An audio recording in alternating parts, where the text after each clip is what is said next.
The marble floors of Grandview Hotel gleam under the soft amber lighting as Marcus Rivera pushes his cleaning cart through the empty lobby at 3:15 in the morning. His weathered hands grip the mop handle with practiced efficiency. Each stroke across the pristine surface echoes in the cathedral-like silence of Manhattan's most exclusive hotel. The Sterling Hotel chain logo catches the light above the concierge desk, its gold lettering a constant reminder of the empire he serves from the shadows. Marcus pauses to wipe sweat from his forehead, his janitor uniform bearing the small tears and stains that mark a man who works with his hands. At 34, he carries himself with quiet dignity, despite the humble nature of his midnight shift. His dark eyes hold depths that most guests never bother to notice. The hotel's opulent surroundings, crystal chandeliers, Italian leather seating, imported artwork, represent a world that exists parallel to his own, close enough to clean, but too distant to inhabit. His thoughts drift to 8-year-old Emma, asleep in their cramped apartment 6 blocks away. Her asthma inhaler sits on the nightstand beside her bed, a $70 reminder of the medical bills that keep Marcus working double shifts. The prescription costs more than most people spend on groceries. He promised his late wife, Sarah, that Emma would never want for anything, and he intends to keep that promise, even if it means scrubbing floors until sunrise. The elevator chimes softly in the distance, an unusual sound at this hour. Marcus glances toward the brass doors, wondering which VIP guest might be moving through the hotel's upper floors. Most of the presidential suites remain occupied by business executives and foreign dignitaries who never acknowledge the staff. He returns to his work, methodically cleaning each section of the marble expanse that spans the length of a city block. A scream pierces the silence. The sound comes from 30 floors above, muffled by steel and concrete, but unmistakably human. Marcus's head snaps up as his military training from years ago kicks into automatic assessment mode. The scream carries notes of terror and desperation, the kind he heard too often during his paramedic days before everything went wrong. His hands tighten on the mop handle as he listens for additional sounds, but the hotel returns to its tomb-like quiet. Another scream, shorter this time, followed by what sounds like furniture crashing to the floor. Marcus abandons his cart and sprints toward the service elevator, his work boots pounding against the marble he was just cleaning. His heart hammers against his ribs as muscle memory takes over. Years of emergency response training override his status as merely the night janitor. Someone 30 floors up needs help, and every second counts when life hangs in the balance. Before we continue with Marcus's race against time, I want you to know that this story represents more than entertainment. It's about recognizing the heroes hidden in plain sight.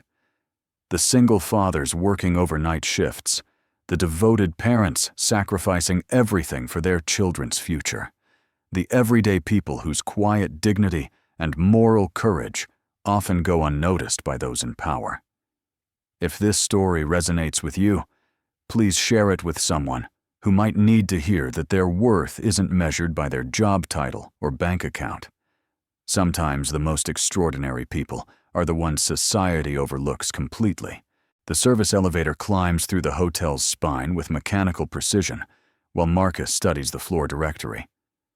Presidential suites occupy the 28th through 30th floors, reserved for the Sterling Hotel chain's most prestigious guests. His security access card should work on all floors, though he's never had reason to test it at such heights. The numbers above the door tick upward, 25, 26, 27, as his mind races through possibilities. Medical emergency, domestic violence, break-in, accident. Each scenario runs through his trained assessment protocols, muscle memory from the days when he wore a paramedic uniform instead of janitor coveralls. His hands unconsciously check for equipment he no longer carries. No medical bag, no radio, No backup. Just Marcus Rivera, night janitor, responding to sounds that most people would report to hotel security rather than investigate personally. The elevator stops at the 30th floor with a soft chime. Marcus steps into a hallway that screams luxury. Persian rugs worth more than his annual salary. Original oil paintings in gilded frames. Crystal sconces casting warm light on silk-covered walls. The presidential suite occupies the entire floor, its double doors crafted from Brazilian rosewood and fitted with gold hardware. No sound emerges from behind the ornate barrier, but his paramedic instincts detect the wrongness that follows sudden violence. He approaches the doors and listens. Labored breathing, barely audible, comes from inside the suite. Someone is alive but struggling, possibly unconscious or unable to call for help. Marcus tries the handles, locked as expected, then produces his master key card from his uniform pocket. His hands shake slightly as he slides the card through the reader. Red light. Access denied. He tries again, slower this time, ensuring full contact with the scanner. Red light flashes again. His authorization doesn't extend to the presidential suite level. Panic begins to creep up his spine as precious seconds tick away. During his paramedic days, every moment counted when someone's life hung in the balance, and the breathing sounds from inside grow weaker. Marcus steps back and examines the doorframe, his eyes settling on the service panel beside the entrance. Hotel maintenance cards have broader access than general staff keys. He slides his janitor card through the service reader instead of the guest access scanner. The light turns green with a soft click. The doors swing open to reveal a scene from a nightmare. Victoria Sterling lies motionless on the Persian carpet, her silk evening gown twisted around her legs and her long, dark hair fanned across the floor like spilled ink. The 35-year-old CEO of Sterling Hotels appears smaller than her commanding media presence suggests. Her face has turned an alarming shade of blue-gray, and foam flecks her lips. A crystal wine glass lies shattered beside her outstretched hand, its contents staining the antique rug in dark patches. Marcus drops to his knees beside her, his training overriding any thoughts about protocol or consequences. His fingers find her neck, searching for a pulse, weak and rapid, barely detectable beneath skin that feels cold and clammy. Her breathing comes in shallow, irregular gasps that suggest respiratory distress. The foam around her mouth and the chemical smell in the air point to one diagnosis: poisoning. Severe poisoning, probably administered within the last 10 to 15 minutes based on her symptoms. Marcus scans the room for clues while simultaneously assessing her condition. The wine glass shows residue of something that doesn't belong in expensive vintage. Someone wanted Victoria Sterling dead, and they nearly succeeded. He tilts her head back and checks her airway, finding it partially blocked by swelling in her throat. Anaphylactic shock, possibly combined with a neurotoxin based on her muscle rigidity. Without immediate intervention, she'll be dead within minutes. Marcus's paramedic training takes complete control as he strips away his identity as a janitor and becomes the medical professional he once was. "Come on, Victoria. Stay with me," he murmurs, while positioning her for CPR. His hands find the correct placement on her chest, 30 compressions at the proper depth and rhythm, followed by 2 rescue breaths. Her lips taste faintly of almonds and wine, confirming his suspicions about the poisoning agent. The cycle continues: compressions, breaths, assessment, repeat. Marcus loses himself in the familiar rhythm of emergency medicine, muscle memory guiding his actions, while his mind calculates medication dosages and treatment protocols. Victoria's pulse strengthens slightly under his efforts, her color improving from blue-gray to pale pink. Her eyelids flutter open, unfocused, but alive. "Don't try to talk," Marcus says, maintaining pressure on her chest while monitoring her breathing. "You've been poisoned, probably cyanide or something similar. I need to get you to a hospital immediately." Victoria's eyes fix on his face with surprising clarity, taking in his janitor uniform and weathered hands. She tries to speak but produces only a hoarse whisper. Marcus leans closer to catch her words. "Who are you?" "Marcus Rivera, night janitor. I heard you screaming and came up to help." He reaches for the hotel phone on the nearby table, dialing 911 while keeping one hand on her pulse. "Emergency operator, this is a poisoning at Grandview Hotel, Presidential Suite, 30th floor. Female victim, mid-30s, conscious but critical condition." The operator's questions come rapid fire. Nature of the poison, victim symptoms, current treatment. Marcus answers with clinical precision, using medical terminology that surprises even himself after 3 years away from emergency medicine. His responses flow naturally, professionally, as if he never stopped being a paramedic. Victoria watches him with growing amazement, her business mind sharp enough to recognize competence even through the fog of near-death experience. This man kneeling beside her on the Persian carpet possesses medical knowledge that rivals any doctor. His assessment and treatment protocols demonstrate training far beyond basic first aid. "Paramedics are 5 minutes out," Marcus reports, hanging up the phone. "Your breathing is stabilizing, but we need to flush the toxin from your system. Can you tell me what you drank tonight?" "Wine. From Richard." Her voice grows stronger as the immediate crisis passes. "Richard Blackwood sent it." "Congratulations, gift." Marcus's blood runs cold at the name. Richard Blackwood, the man who destroyed his paramedic career 3 years ago, who had him blacklisted from every hospital in the city after Marcus refused to falsify records about a suspicious death at a Miami hotel. The man who turned him from a respected medical professional into a night janitor scrubbing floors for minimum wage. "Richard Blackwood sent you wine?" Marcus asks, his voice tight with controlled fury. "When did it arrive?" "This afternoon. Vintage bottle, very expensive. Said he wanted to celebrate my success." Victoria's words trail off as understanding dawns in her eyes. "Oh God. Richard tried to kill me." The pieces fall into place with devastating clarity.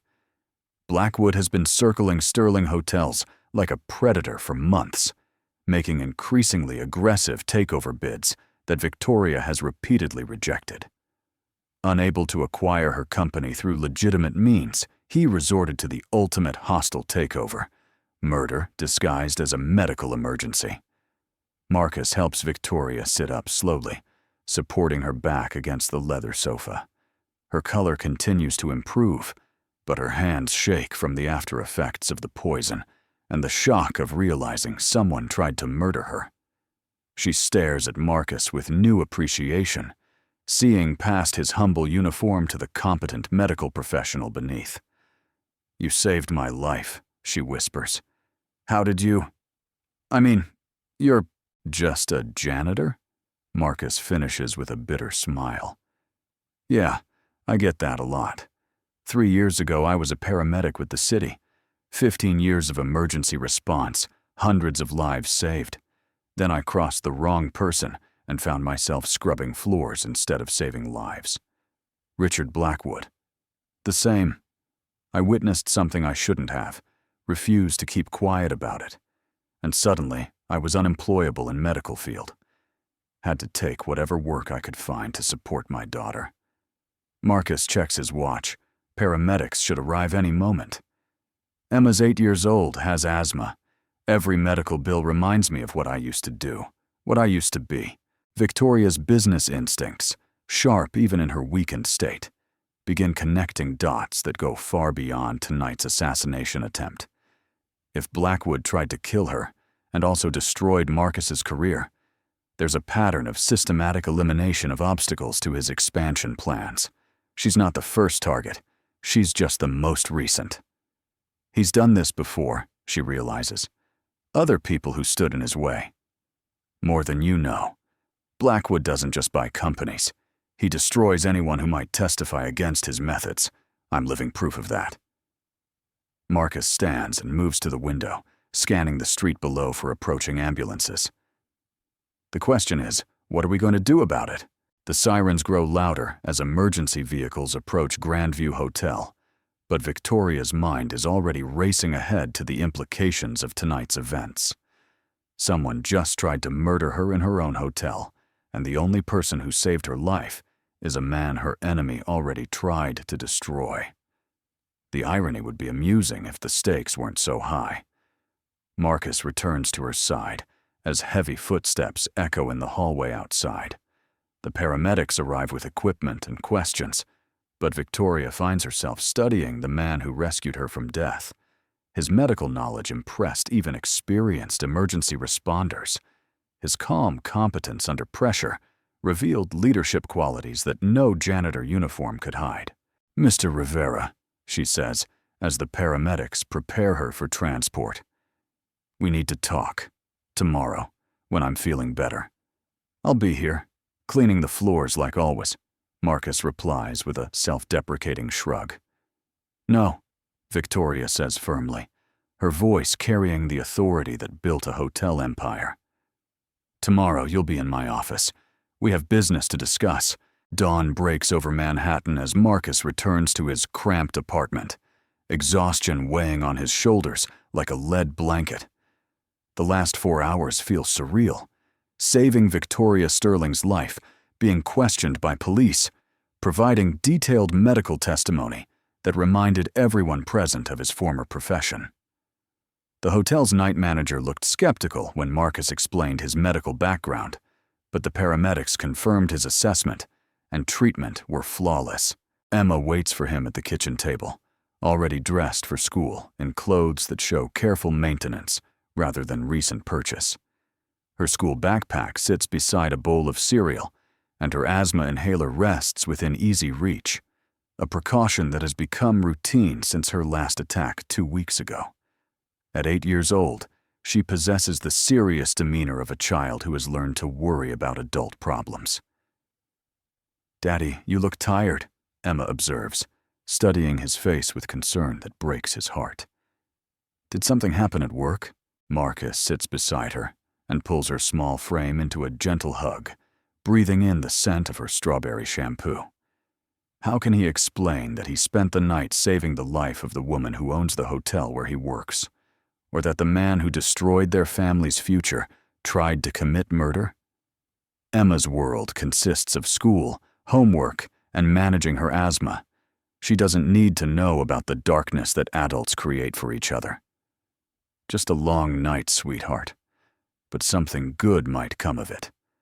Marcus smooths her dark hair, so similar to her mother's. "The lady who owns the hotel wants to meet with me today. Maybe things are going to change for us." "Good change or bad change?" Emma asks, with the cautious optimism of a child who has experienced too much loss for her age. "Good change, I think. But even if it's not, we'll handle it together, right?" Emma nods solemnly and finishes her cereal, while Marcus prepares for the conversation that might alter their lives completely. Victoria Sterling struck him as a woman who makes decisions quickly and follows through on her commitments. If she wants to discuss business, it won't be a casual conversation about his cleaning performance. The morning passes in a blur of getting Emma to school, catching 3 hours of fitful sleep, and preparing for an afternoon meeting that could restore his dignity or end his employment entirely. Marcus showers and puts on his best clothes, khakis and a button-down shirt that Sarah bought him for job interviews before she got sick. The outfit makes him look more like the medical professional he once was, and less like the janitor he has become. At 2:30 p.m., Marcus stands outside Victoria Sterling's office on the 20th floor of Grandview Hotel. The executive level intimidates him with its understated luxury. Leather-bound books, original artwork, mahogany furniture that costs more than he makes in a year. This is the world where decisions affecting thousands of employees get made, where fortunes rise and fall based on quarterly reports and market projections. Victoria's assistant, a professional woman in her 40s, gestures toward the office doors with a smile that seems genuinely warm rather than politely dismissive. "Ms. Sterling is expecting you, Mr. Rivera. Please go right in." The office spans half the floor, with floor-to-ceiling windows offering panoramic views of Manhattan. Victoria sits behind an executive desk that could serve as a landing pad for small aircraft, but she rises and moves to a seating area with comfortable chairs and a coffee table. She looks remarkably composed for someone who nearly died 12 hours ago, though Marcus notices the slight pallor and careful movements that suggest lingering effects from the poisoning. "Please sit," Victoria says, gesturing to a leather chair across from hers. "Coffee? Water? I imagine you didn't get much sleep after last night's excitement." Marcus accepts coffee and studies Victoria in the daylight streaming through her windows. Without the life or death crisis, he can appreciate her natural beauty and commanding presence. She moves with the confidence of someone accustomed to making million-dollar decisions. Her business attire, tailored suit, minimal jewelry, perfectly styled hair, projects competence and success. "How are you feeling?" Marcus asks, his medical training making him assess her condition automatically. "Better, thanks to you. The hospital confirmed your diagnosis. Cyanide poisoning, probably delivered in the wine. Another few minutes and—" Victoria shudders slightly. "The doctors were impressed with your emergency treatment. They said you saved my life with textbook perfect CPR and crisis management. I did what anyone with medical training would do." "No, Marcus. May I call you Marcus? You did what a highly skilled paramedic would do. The hospital staff kept asking about your background, wondering why someone with your expertise was working as a janitor." Victoria leans forward, her business instincts fully engaged. "I did some research this morning. 15 years with the city emergency services, commendations for valor, hundreds of lives saved. Then suddenly, 3 years ago, you were terminated for alleged protocol violations." Marcus tenses, knowing where this conversation leads. The official records make him look like a disgraced paramedic who lost his license for medical misconduct. The truth is more complicated and infinitely more damaging to powerful people like Richard Blackwood. "I made an enemy of someone with more influence than morals," Marcus says carefully. "Sometimes doing the right thing costs everything." Richard Blackwood. The name hangs in the air between them like a toxic cloud. Marcus nods slowly, surprised by Victoria's directness, but grateful to skip the diplomatic dance around the truth. If she knows about Blackwood's role in his downfall, she understands the stakes they're both facing. "Tell me what happened in Miami," Victoria requests, her voice carrying the authority of someone accustomed to getting complete information. Marcus takes a deep breath and recounts the events that destroyed his career. The suspicious death of a hotel guest, Blackwood's demand that he falsify medical records to cover up negligence, his refusal to participate in the cover-up. The retaliation came swiftly and comprehensively. Suddenly, no hospital or emergency service would hire him. His medical license faced investigation for fabricated violations, and his family's financial security evaporated overnight. "Sarah was in cancer treatment when it happened," Marcus continues, his voice tightening with old pain. "Losing my job meant losing our health insurance right when she needed it most. I took whatever work I could find: construction, delivery, finally janitorial. Sarah died 6 months later, and I've been trying to rebuild ever since." Victoria listens without interruption, her business mind processing the implications of Marcus's story. Blackwood's pattern becomes clearer: eliminate obstacles through systematic destruction of their lives, leaving no witnesses to his criminal methods. She realizes that she's not facing a simple business rival.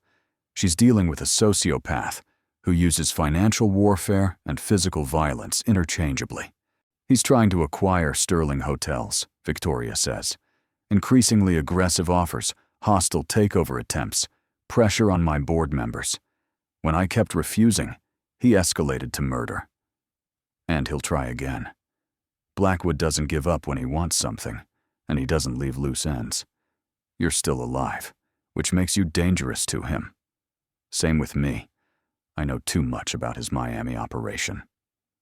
Victoria stands and walks to her window, looking down at the city where both their lives have been shaped by one man's ruthless ambition. Marcus watches her process the reality of their situation. They're both targets now, bound together by Blackwood's hatred and the chance encounter that saved her life. I have a proposition, Victoria says, turning back to face him. I need someone I can trust, absolutely. Someone with skills beyond what money can buy. You need a chance to rebuild your life and protect your daughter from Blackwood's reach. What are you suggesting? Come work for me. Not as a janitor, as my personal security consultant and crisis management specialist. Full executive salary, medical benefits for Emma, and the resources to fight back against the man who destroyed both our lives. Marcus stares at her, hardly daring to believe what he's hearing. After 3 years of scrubbing floors and accepting society's dismissal of his worth, someone is offering him a chance to reclaim his dignity and use his skills for something meaningful. The proposal seems too good to be true, which makes him cautious about accepting too quickly. Why? He asks. You barely know me. I know you risked your career to do the right thing. I know you saved my life without hesitation, even though you had every reason to hate the company I represent. And I know Richard Blackwood considers you dangerous enough to destroy, which tells me you're exactly the ally I need. Victoria returns to her chair, her decision clearly made. Besides, my usual security consultants are focused on protecting buildings and data.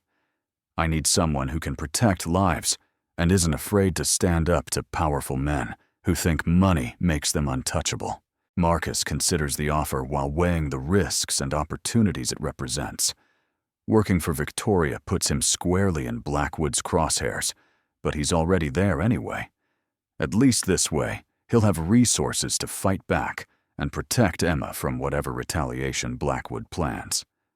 Most importantly, it offers him the chance to use his medical and emergency response skills again, to be the person he trained to be, instead of hiding behind a janitor's uniform. Emma comes first, Marcus says finally. Whatever this job entails, my daughter's safety and well-being are non-negotiable priorities.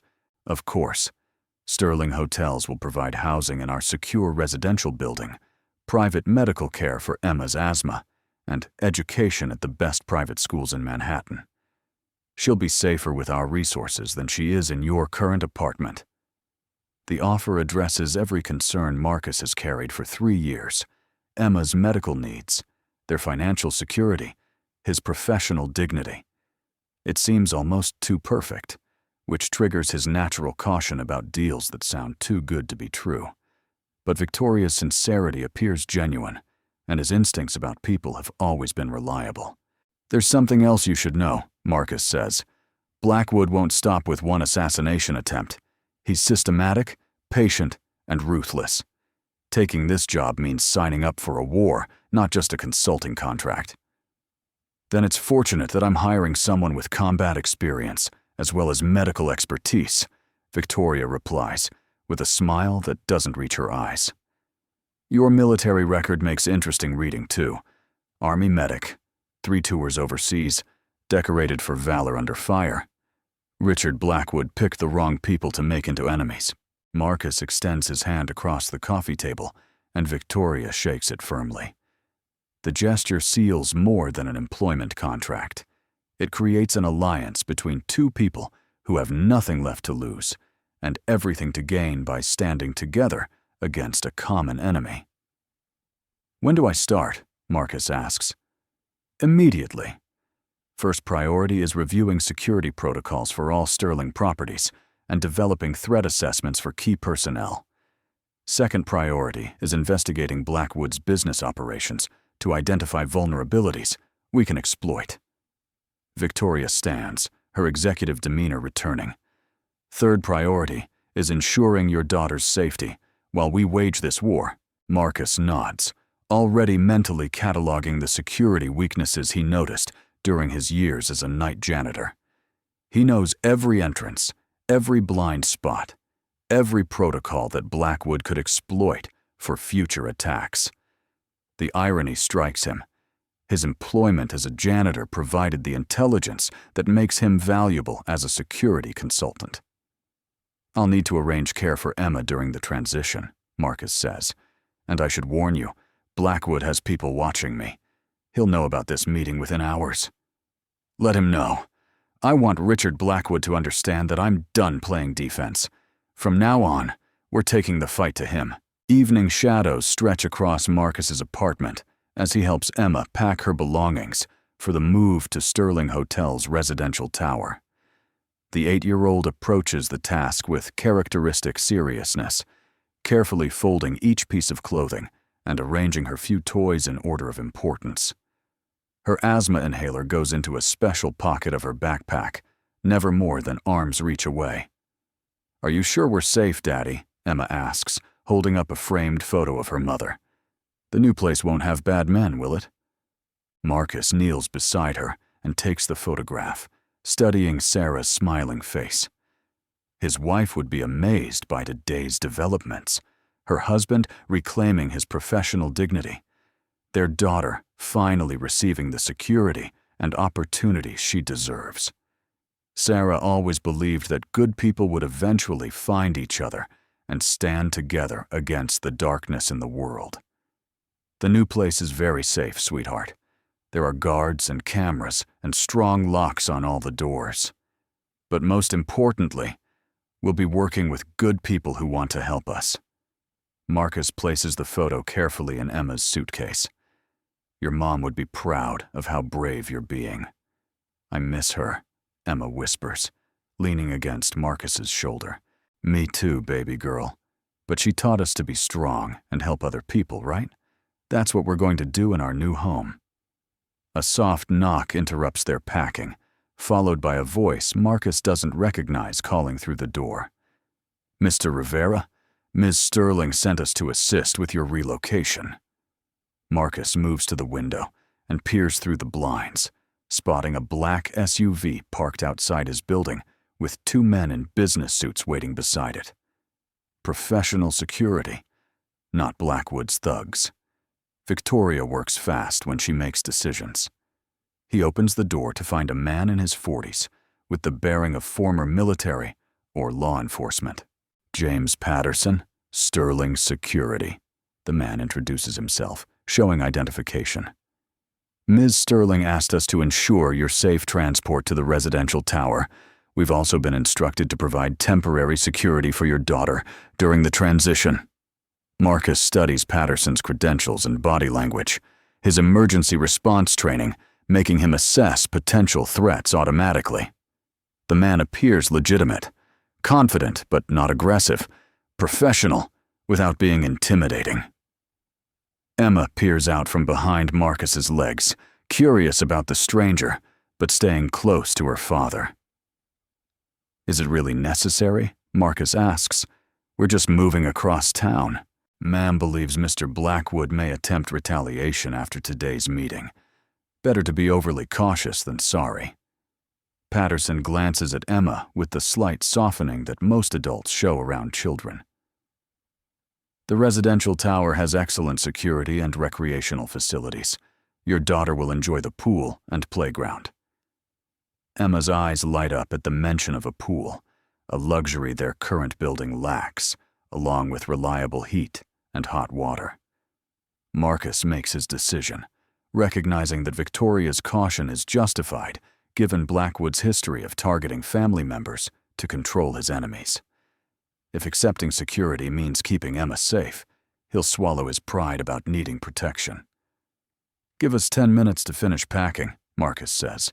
The move proceeds smoothly, with Patterson's team handling their modest belongings with respectful efficiency. Emma chatters excitedly about seeing her new room, while Marcus watches the familiar neighborhood disappear through the SUV's tinted windows. 3 years of struggle and disappointment are ending, replaced by opportunities he stopped allowing himself to imagine.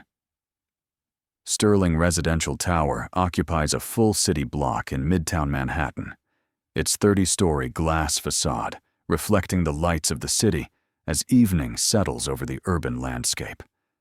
The building's lobby rivals any luxury hotel, with marble floors, contemporary artwork, and security desk staffed by professionals who look more like Secret Service agents than typical doormen. "Mr. Rivera, welcome," the concierge says, producing key cards and orientation materials. Ms. Sterling arranged a 2-bedroom unit on the 15th floor with views of Central Park. Building amenities include fitness center, pool, children's play area, and 24-hour security monitoring. Emma grips Marcus's hand tightly as they ride the elevator to their new home, overwhelmed by luxury she has never experienced. The apartment exceeds Marcus's expectations.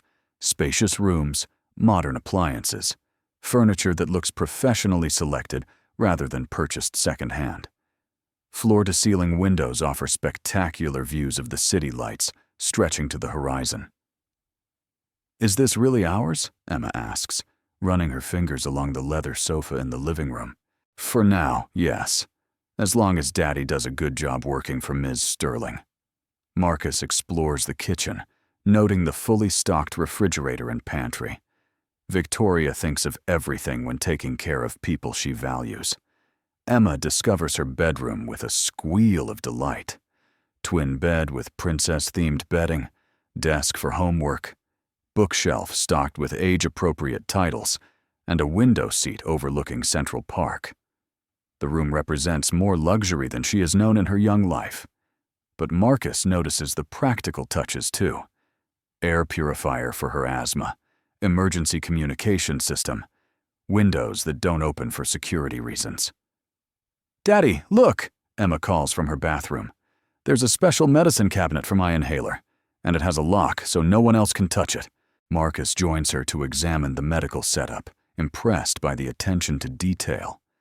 Victoria clearly researched Emma's condition and arranged for accommodations that prioritize her health and safety. The gesture touches him more than the luxury appointments. It shows that Victoria values Emma as more than just leverage in their business relationship. His phone buzzes with a text message from an unknown number. "Welcome to your new home. Security briefing tomorrow at 8 a.m. in my office. Sleep well. Tomorrow, we begin planning Richard Blackwood's downfall. Victoria." Marcus shows the message to Emma, who reads it with the careful attention she gives to all adult communications that might affect her life. At 8 years old, she has learned to pay attention to the currents that shape her world, even when the adults try to shield her from harsh realities. "Ms. Sterling sounds nice," Emma observes. "Is she going to be like a boss or like a friend?" "Maybe both, sweetheart. Sometimes the best working relationships become friendships too." Marcus tucks Emma into her new bed, marveling at how quickly their lives have transformed. "But remember, we're here because I have important work to do. That means you need to follow all the safety rules and trust the people who are protecting us." "I understand, Daddy. I'll be good and stay safe so you can help Miss Sterling with the bad man." Marcus kisses her forehead and turns off the lights, leaving only a small nightlight glowing beside her bed. Emma falls asleep quickly, exhausted by the day's changes and comforted by the first sense of security she has felt in years. Marcus stands by her window, looking out at Central Park and the city beyond, processing the dramatic shift in their circumstances. Somewhere out there, Richard Blackwood is planning his next move against Victoria and everyone who stands with her. The man who destroyed Marcus's career and contributed to Sarah's death now faces an enemy with resources, determination, and nothing left to lose.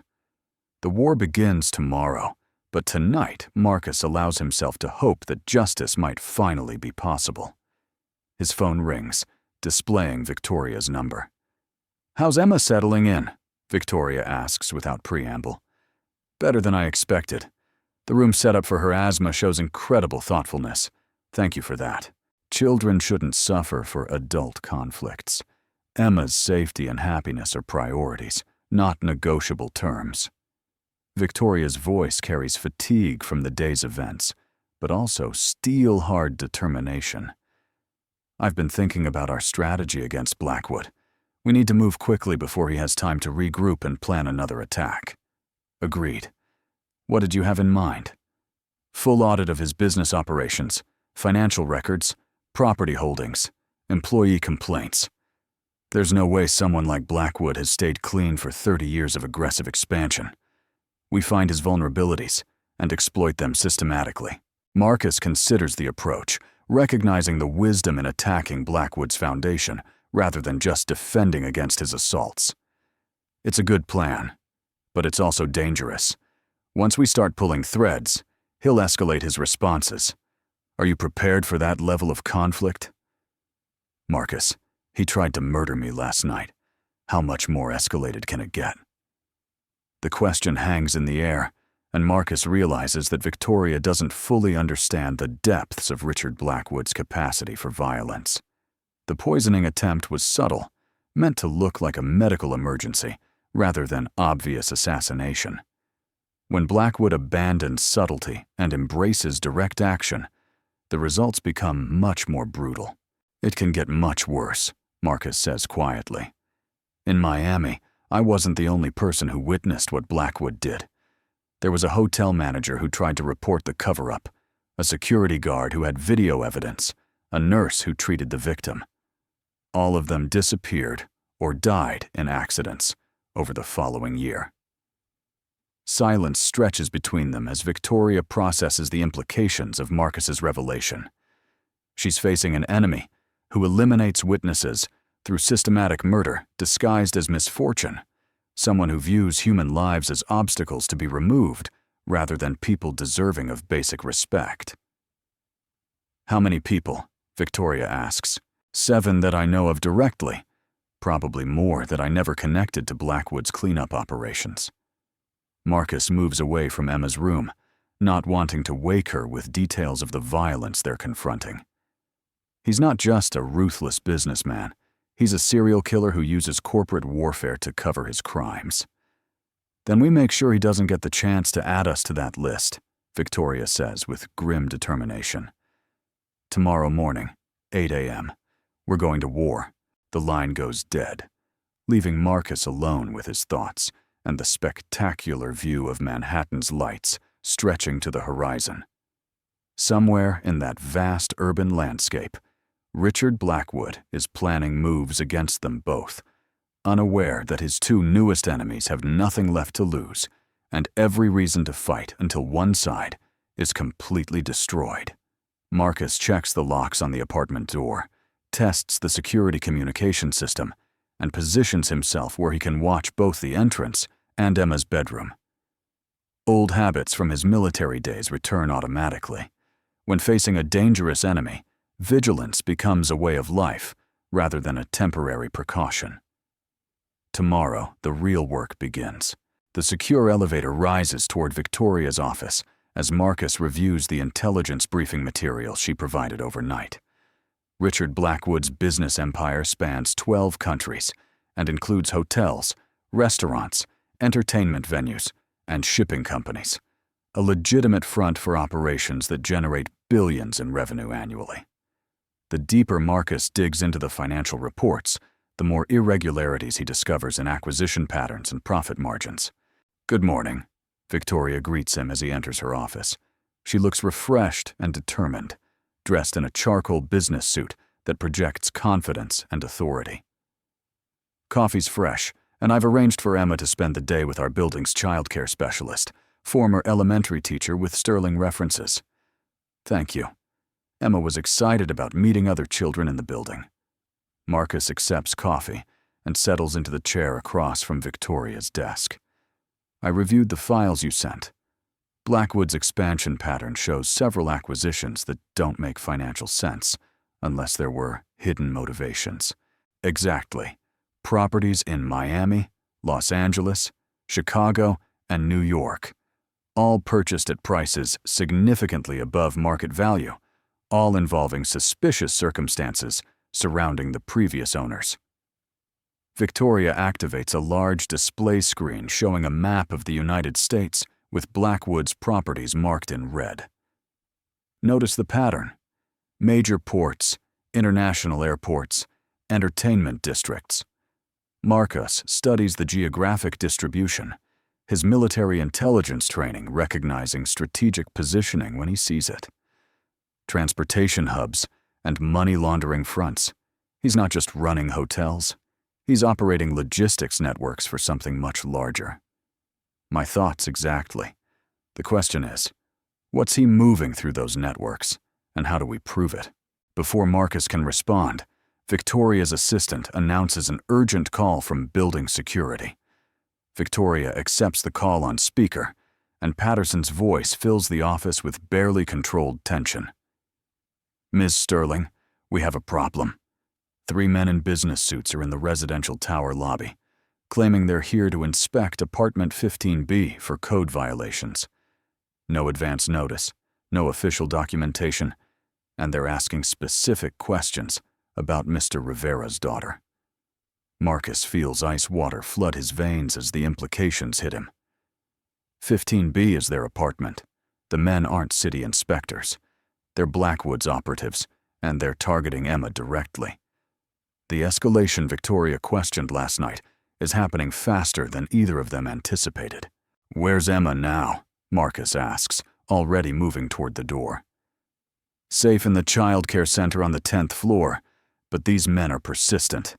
They're demanding access to your apartment and showing what appears to be forged documentation. Victoria stands and moves to her wall safe, removing a pistol and shoulder holster that suggests she's prepared for exactly this scenario. Patterson, deny them access and call the police. Tell them we have suspected burglars attempting to break into residential units using fake credentials. Already done. NYPD is en route, but these men don't seem concerned about police involvement. They're behaving like they have official backing. Marcus's blood runs cold as he recognizes Blackwood's signature move, using corrupted officials and forged documents to gain access to targets under the guise of legitimate authority. The approach worked in Miami and Chicago. It gives his operatives legal cover for actions that would otherwise be obviously criminal. We're coming down, Marcus says. Keep Emma in the child care center until we resolve this. The elevator descent feels endless as Marcus's mind races through possibilities and threats. Blackwood is moving faster than expected, abandoning subtlety in favor of direct intimidation. If his men are willing to approach Emma in broad daylight with minimal cover, the situation has escalated beyond business rivalry into open warfare. How did he find us so quickly? Victoria asks as they descend toward the lobby. He probably had people watching me already. The move last night, our meeting yesterday. He knows we're working together now. Marcus checks his watch. 8:30 a.m., plenty of witnesses in the lobby for whatever confrontation awaits them. The question is whether he's making a move against Emma to control me, or if this is reconnaissance for something larger.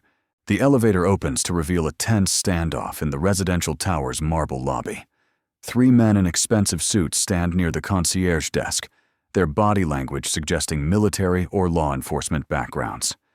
Patterson and 2 other security officers maintain position between the intruders and the elevators, hands resting casually near concealed weapons. Marcus assesses the 3 men automatically, all physically fit, professionally groomed, carrying themselves with the confidence of people accustomed to intimidating civilians. The leader, a man in his 40s with prematurely gray hair, holds what appears to be official documentation while speaking in low, threatening tones to the building's management. Mr. Rivera, the gray-haired man says, turning toward Marcus with a predatory smile. Thomas Wade, Department of Child Protective Services. We've received reports about unsafe living conditions for your daughter, and we're here to conduct an emergency wellness check. The lie is smooth and practiced, delivered with the authority that makes most people comply without question. Wade produces identification and court papers that look authentic to casual inspection, but Marcus's experience with Blackwood's methods reveals the deception immediately. Real CPS workers don't travel in groups of 3, don't wear expensive suits, and don't make emergency visits without advance notification. I'd be happy to cooperate with Child Protective Services, Marcus says calmly. Let me see your identification and court orders. Wade steps forward, offering documents that bear official seals and legal language. Marcus examines them carefully, while Victoria observes the interaction, her business instincts recognizing the power play in progress. The papers appear legitimate on surface inspection, but several details reveal their fraudulent nature. Incorrect jurisdiction codes, invalid case numbers, forged signatures that don't match public records. These documents are fake, Marcus announces loud enough for everyone in the lobby to hear. The jurisdiction code doesn't exist, the judge's signature is forged, and CPS doesn't conduct emergency wellness checks without police escort. Wade's expression hardens as his cover story collapses, but he maintains his aggressive stance. Mr. Rivera, interfering with a child welfare investigation is a serious crime. We need to inspect your living quarters and interview your daughter immediately. No, you need to leave this building before I have you arrested for impersonating government officials, Victoria interjects, stepping beside Marcus in a show of solidarity. Security cameras have recorded this entire conversation, including your use of forged documents. The 3 men exchange glances, communicating through subtle signals that suggest practiced coordination. Marcus recognizes the moment when professionals decide whether to retreat or escalate to violence. Wade and his companions are weighing their options while scanning the lobby for tactical advantages. Police sirens grow audible outside the building, approaching quickly through Manhattan traffic. Wade makes his decision, signaling his companions toward the exit, while maintaining eye contact with Marcus like a predator marking territory. This isn't over, Mr. Rivera, Wade says as he backs toward the door. Child welfare concerns don't disappear just because you've found a wealthy protector. We'll be back with proper documentation and police escort. The 3 men exit as NYPD officers enter, creating a brief moment of confusion in the lobby. Marcus provides the responding officers with details about the attempted impersonation, while Victoria produces security footage showing the entire encounter. The fake documents get confiscated as evidence, but everyone present understands that Wade and his companions will never be found for prosecution. Blackwood's opening move, Marcus says, as the police finish their report. He's testing our defenses and sending a message about Emma's vulnerability. Victoria nods grimly, recognizing the psychological warfare tactics at play. He wants you to know that he can reach your daughter anytime he chooses. The fake CPS visit was designed to make you feel helpless and isolated. Then he miscalculated. I'm not the same man he destroyed 3 years ago, and Emma isn't defenseless anymore. Marcus turns toward the elevators, his resolve hardening into something approaching fury. It's time to take the fight to Richard Blackwood directly. 2 weeks later, Marcus stands in the grand ballroom of the Grandview Hotel, wearing a tailored suit that transforms him from janitor into executive. The Sterling Hotel's board meeting draws industry leaders from across the country. Crystal chandeliers illuminate faces worth billions in collective assets. Victoria addresses the assembly with commanding presence, presenting quarterly reports that demonstrate her company's continued growth despite increasing market pressures. Richard Blackwood enters through the main doors with theatrical timing, flanked by attorneys and bodyguards who clear a path through the crowd. At 48, he carries himself with the arrogance of someone accustomed to taking whatever he wants through intimidation or violence. His cold eyes scan the ballroom until they find Marcus, and his predatory smile suggests tonight's confrontation has been anticipated with relish. "Ladies and gentlemen," Blackwood announces, his voice cutting through the polite conversation. "I'm here to present a formal acquisition offer for Sterling Hotels, one that the board will find impossible to refuse." Victoria maintains her composure despite the unexpected interruption. "Mr. Blackwood, this is a private shareholders meeting. Your presence here is inappropriate and unwelcome." "My presence becomes appropriate when I control 40% of Sterling Hotel stock, purchased through shell companies over the past 6 months. Blackwood produces legal documents with flourish, his attorneys distributing copies to stunned board members. "I'm calling for an immediate vote of no confidence in current management." Marcus moves closer to Victoria, his security training assessing potential threats throughout the ballroom. Blackwood's bodyguards position themselves strategically, but Marcus notices hotel security personnel also taking positions. Victoria anticipated this confrontation and prepared accordingly. "Your stock purchases were made through fraud and coercion," Victoria responds calmly. "We have evidence of your systematic intimidation of previous stockholders, including the suspicious deaths of 3 board members who opposed your expansion plans. Accusations without proof, Ms. Sterling. Business involves risks, and sometimes people face unfortunate accidents." Blackwood's smile becomes genuinely menacing. "Just like the unfortunate accident that's about to befall anyone who continues opposing my legitimate business interests." The threat hangs in the ballroom's opulent air, like poison gas. Distinguished guests shift uncomfortably as they realize they're witnessing something beyond normal corporate warfare. Marcus steps forward, his medical training allowing him to remain calm under pressure that would crack most civilians. "Thomas Wade, your fake CPS investigator, provided interesting testimony after his arrest last week," Marcus announces. "He detailed your systematic elimination of witnesses from Miami, Chicago, Los Angeles, and New York. 7 murders disguised as accidents, all to cover your money laundering operations." Blackwood's composure cracks slightly as he realizes his former operative betrayed him. "Mr. Rivera, the disgraced paramedic turned janitor, your testimony lacks credibility given your history of fabricating medical records. Actually, those fabricated records were your attempt to frame me for covering up the murder you committed in Miami." Marcus produces audio recordings from his jacket pocket.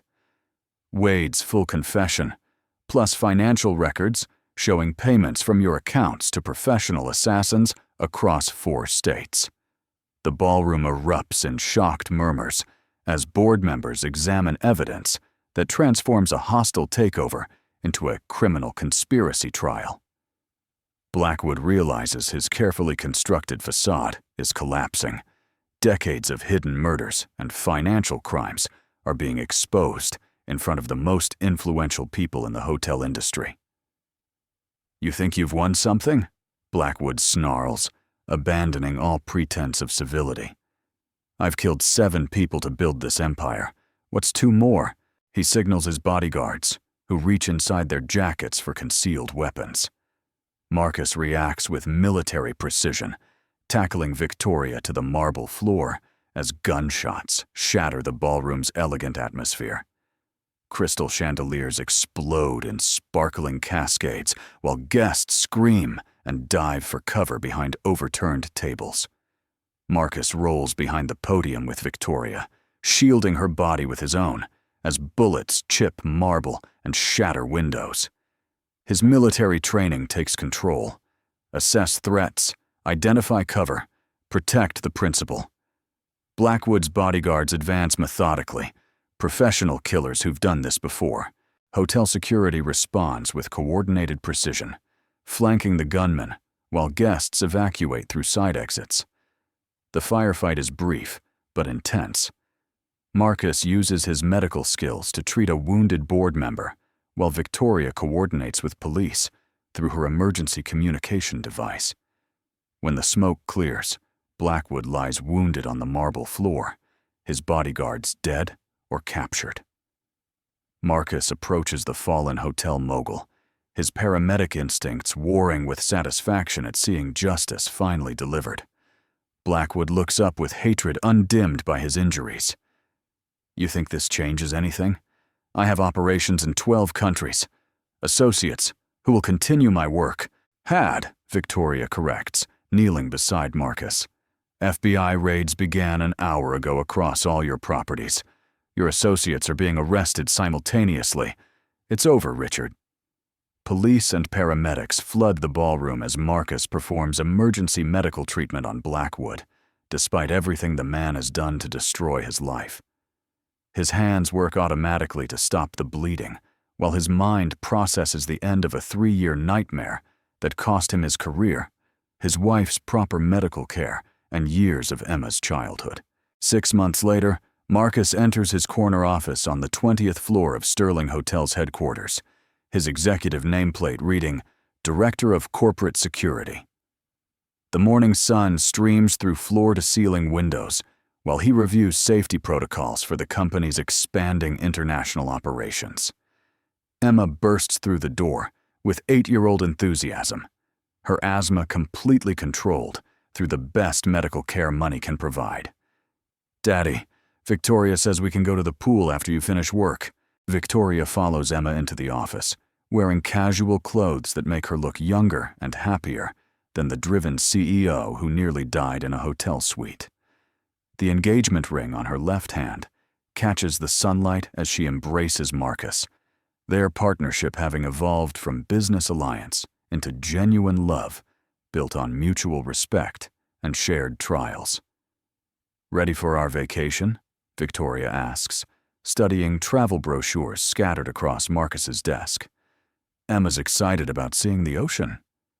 Marcus looks at his daughter coloring at the conference table, then at the woman who gave them both a second chance at happiness. Richard Blackwood is serving life in prison. His criminal empire has been dismantled. Justice has finally been served for all his victims.